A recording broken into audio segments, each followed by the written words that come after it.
નમસ્કાર વિદ્યાર્થી મિત્રો. ઘણા સમય પછી આપણે જૂન મહિનાનું કરંટ શરૂ કરવા જઈ રહ્યા છીએ. તો આજે પહેલા વિડીયોમાં આપણે જૂન મહિનાના ગુજરાતનું કરંટ જોશું. તો સૌપ્રથમ આપણને દરેકને ખબર છે કે અમદાવાદમાં જે વિમાનની દુર્ઘટના થઈ, પહેલાં તો એની તારીખ ખાસ યાદ રાખવાની છે કે 12 જૂન 1925ના રોજ થયેલી. આ વિમાન છે એ એર ઇન્ડિયાનું EI-171 આ વિમાનનું નામ હતું.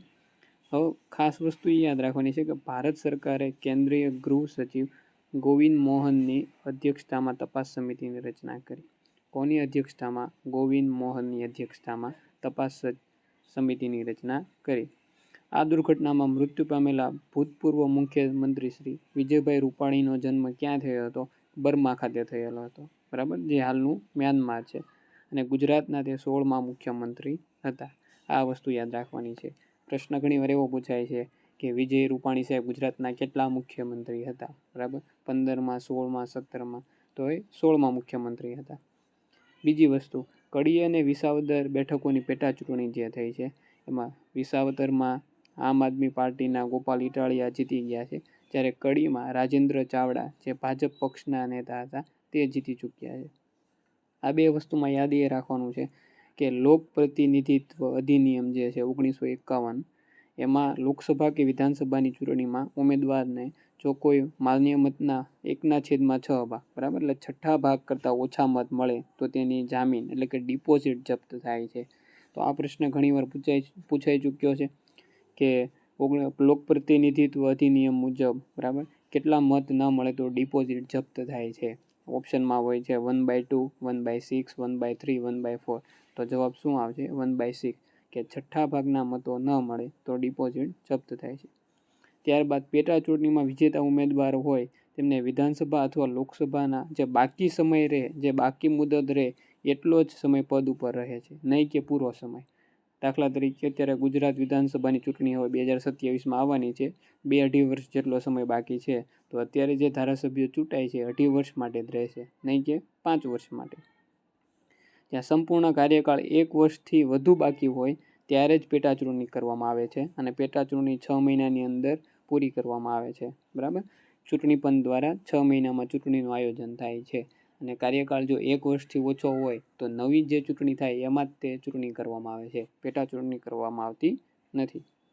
હવે આપણને દરેકને ખ્યાલ છે કે ગુજરાત વહીવટી સુધારણા પંચ GARC, બરાબર, એની નિમણૂક થઈ છે. એમાં GARCના અધ્યક્ષ ડૉક્ટર હસમુખ અઢિયા છે. એ આપણે ઘણીવાર આવી ચૂક્યું છે આને પહેલાંના કરંટમાં. હાલમાં તેમણે પોતાનો 3જો અહેવાલ આપેલો છે, અને આ અહેવાલ શું છે તો કે આ અહેવાલમાં સિટીઝન ફર્સ્ટનો અભિગમ અપનાવવામાં આવેલો છે. કે GARCના 3જા અહેવાલમાં શેનો અભિગમ અપનાવવામાં આવેલો છે? તો સિટીઝન ફર્સ્ટનો અભિગમ અપનાવવામાં આવેલ છે. ગુજરાતમાં સ્થાનિક સ્વરાજ્યની ચૂંટણી થઈ છે કે ઘણા સમય પછી OBC અનામતના કારણે ચૂંટણી અટકી રહેલી હતી, અને ફાઇનલી 27% અનામત આપ્યા પછી આ ચૂંટણી થઈ છે. તો સૌપ્રથમ આપણે પ્રશ્ન પૂછવામાં આવે કે સ્થાનિક સ્વરાજની ચૂંટણી છે કઈ યાદીનો વિષય છે? તો રાજ્ય યાદીનો વિષય છે. 73મો અને 74મો બંધારણીય સુધારો જે 1992-93માં આવ્યો હતો, તેમાં ભાગ 9માં અનુક્રમે 243 થી 243O સુધી ગ્રામ પંચાયત, તાલુકા પંચાયત અને જિલ્લા પંચાયત તથા અનુચ્છેદ ભાગ નંબર 9A છે, તેમાં અનુચ્છેદ 243P થી 243ZG છે, તેમાં નગરપાલિકા અને મહાનગરપાલિકાનો સમાવેશ કરવામાં આવ્યો છે. 25,000 સુધીની વસ્તી હોય તો ત્યાં ગ્રામ પંચાયતની રચના થાય છે. 25,000થી વધારે વસ્તી વધે પછી આગળ નગર પંચાયતને એ બધું આવતું હોય છે. હવે ગુજરાતમાં મહિલાઓ માટે 50% અનામત આપવામાં આવેલી છે, બરાબર. પ્રશ્ન એવો પૂછાય કે સ્થાનિક સ્વરાજની ચૂંટણીમાં ગુજરાતને, બરાબર, CC ગ્રુપ બીમાં પૂછાઈ ગયો છે પ્રશ્ન કે સ્થાનિક સ્વરાજની ચૂંટણીમાં મહિલાઓને કેટલી અનામત આપવામાં આવેલી છે? તો 50% અનામત આપવામાં આવી. પણ બંધારણમાં કેટલી અનામત છે? 33% અનામત આપવામાં આવેલી છે, બરાબર. ગુજરાતમાં જ 50% છે, જ્યારે અન્ય રાજ્યોમાં 33% છે. હવે Gujarat electronic component manufacturing scheme એક 2025માં આવી છે, બરાબર. આ સ્કીમ અમલીકરણ વિભાગ આપણે ખાસ યાદ રાખવાનો છે કે આ સ્કીમનો અમલીકરણ વિભાગ છે એ વિજ્ઞાન અને ટેકનોલોજી વિભાગ છે. ISRO દ્વારા ગુજરાતમાં દીવ અને વેરાવળ વચ્ચે દેશનું બીજું સૌથી મોટું સ્પેસ સ્ટેશન સ્થાપાશે, બરાબર.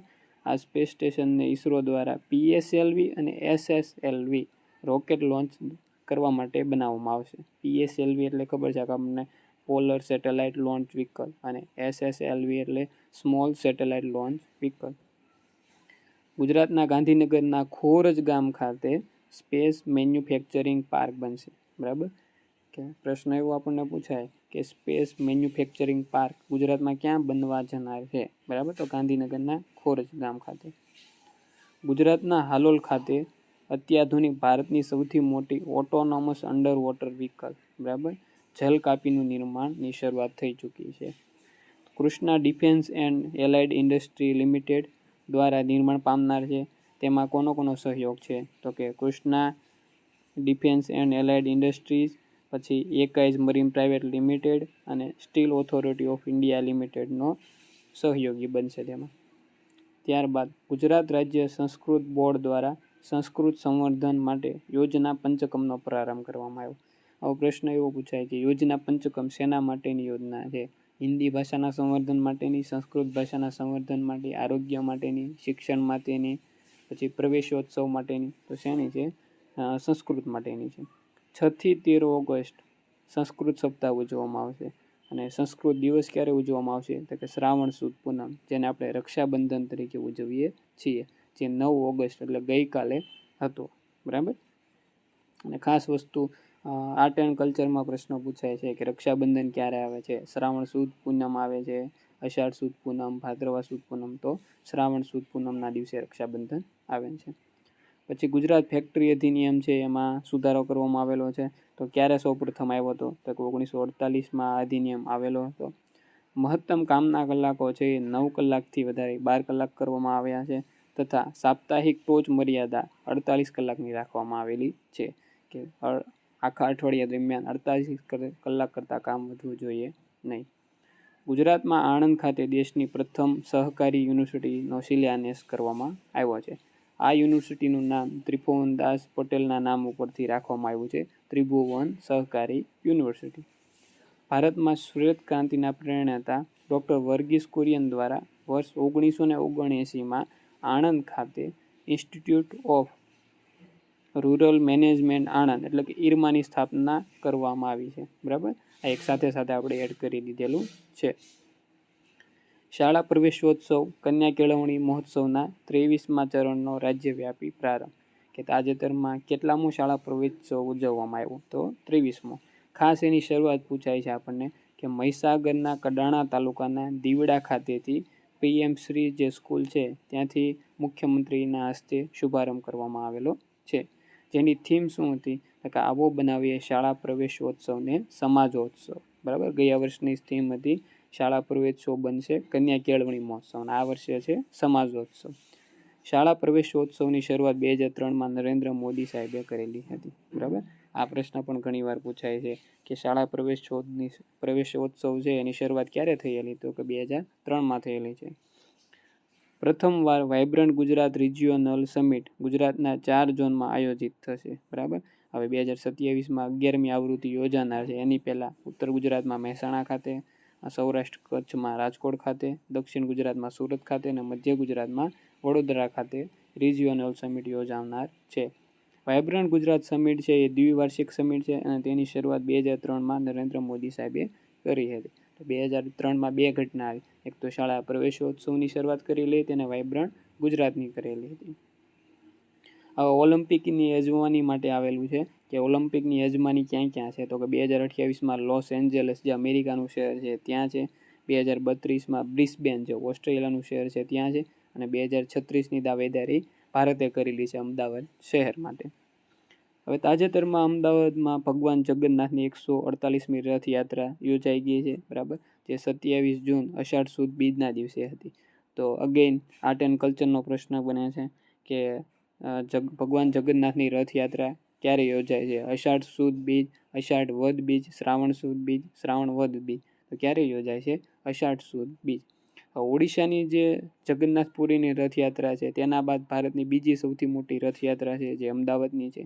આપણે જે પહીન વિધિ કહીએ છીએ કે સોનાની સાવરણીથી જે મુખ્યમંત્રી રસ્ત્રો સાફ કરીને રથયાત્રાને પ્રસ્થાન કરાવે છે, તો પુરીમાં એને શું કહેવાય છે? છેરા પહીન.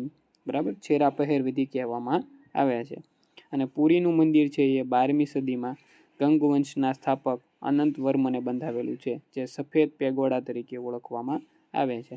તો કાળા પેગોડા તરીકે કયું મંદિર ઓળખવામાં આવે છે? તો કે કોણાર્કનું સૂર્ય મંદિર. અને સફેદ પેગોડા તરીકે જગન્નાથપુરીનું મંદિર ઓળખવામાં આવે છે. અને પ્રશ્ન આપણે ઘણીવાર આવો પૂછાય છે કે તાજેતરમાં યોજાયેલી ભગવાન જગન્નાથની રથયાત્રા છે એ કેટલામી હતી? 147મી, 148મી, 149મી, 152મી? તો કેટલામી હતી? 148મી હતી. કચ્છના લાખાપર ગામ પાસેથી 5300 વર્ષ જૂની હડપ્પાની વસાહતની શોધ થઈ છે. લાખાપર ગામ પાસે લુપ્ત થયેલી ગાંડી નદીના કિનારે મળી આવેલી છે. ત્યારબાદ ગુજરાતના વર્ડ જવર્થ અને યુવાનોના કવિનું બિરુદ ધરાવતા કવિ કલાપીની 125મી પુણ્યતિથિ છે. બરાબર. પહેલાં તો કવિ કલાપીનું પૂરું નામ શું છે? કે સુરસિંહજી તખ્તસિંહજી ગોહિલ. કલાપીને સુરતાની વાડીનો મીઠો મોરલો, આવું કોણે કીધેલું છે? તો કે કવિ કાન દ્વારા આ બિરુદ આપવામાં આવેલું છે. ગુજરાતના વર્ડ જવર્થ રાજવી કવિ, મંથન મગ્ન કવિ, ગુજરાતના ઓમર ખપ્પમ યુવાનોના કવિ આ સુંદરમ દ્વારા કહેવાયેલું છે. પ્રણય અને અશ્રુના કવિ આવું કનૈયાલાલ માણેકલાલ મુનશી દ્વારા કહેવાયેલું છે. જેવા ઉપનામો એમને આપવામાં આવેલા છે. કાશ્મીરનો પ્રવાસ જે એમનો પ્રવાસ નિબંધ છે, અને કલાપીનો કેકારવ જે એમનો કાવ્ય સંગ્રહ છે. ગાંધીનગર મહાનગરપાલિકાએ તાજેતરમાં મ્યુનિસિપલ બોન્ડ ઇસ્યુ કર્યા છે. બરાબર, જે 5મી મહાનગરપાલિકા બની છે અને દેશની 17મી. આ પહેલાં ગુજરાતમાં અમદાવાદ, સુરત, વડોદરા અને રાજકોટ મહાનગરપાલિકાએ બોન્ડ ઇસ્યુ કરેલા છે. અદાણી ગ્રુપ દ્વારા કચ્છના મુન્દ્રા ખાતે ભારતનો પ્રથમ 5 મેગાવોટનો off grid green hydrogen plant બનાવવામાં આવ્યો છે. હવે off grid green hydrogen plant શું છે? તો કે એક એવી પદ્ધતિ છે જે સૌર અને પવન જેવા પુનઃપ્રાપ્ય ઉર્જા સ્ત્રોતથી સંચાલિત થતા ઇલેક્ટ્રોલિસિસ એટલે કે વિદ્યુત વિચ્છેદન, બરાબર, વિશ્લેષણનો ઉપયોગ કરીને હાઇડ્રોજનનું ઉત્પાદન કરવામાં આવે છે. અને આ પદ્ધતિ કાર્બન ફ્રી પદ્ધતિ છે. બરાબર, એટલે જ એને ગ્રીન હાઇડ્રોજન કહેવામાં આવે છે. તો આવી રીતે ગુજરાતનું જે જૂન મહિનાના કરંટમાં ઇમ્પોર્ટન્ટ વસ્તુ હતું એ આપણે 18 ટોપિકમાં સમાવવાનો પ્રયત્ન કર્યો છે. હવે પછી આપણે ભારતનું અને વિશ્વનું પણ જોઈશું. અને મિત્રો, તમારે આ પીડીએફ જોતી હોય તો આપણી ટેલિગ્રામ ચેનલમાં આ પીડીએફ મૂકેલી છે 18 ટોપિકની. અને ટેલિગ્રામ ચેનલમાં GPSC by Balwant Bharwad sir કરશો તમે તો આ પીડીએફ તને એ ચેનલમાં મળી જશે. બરાબર. જય હિન્દ.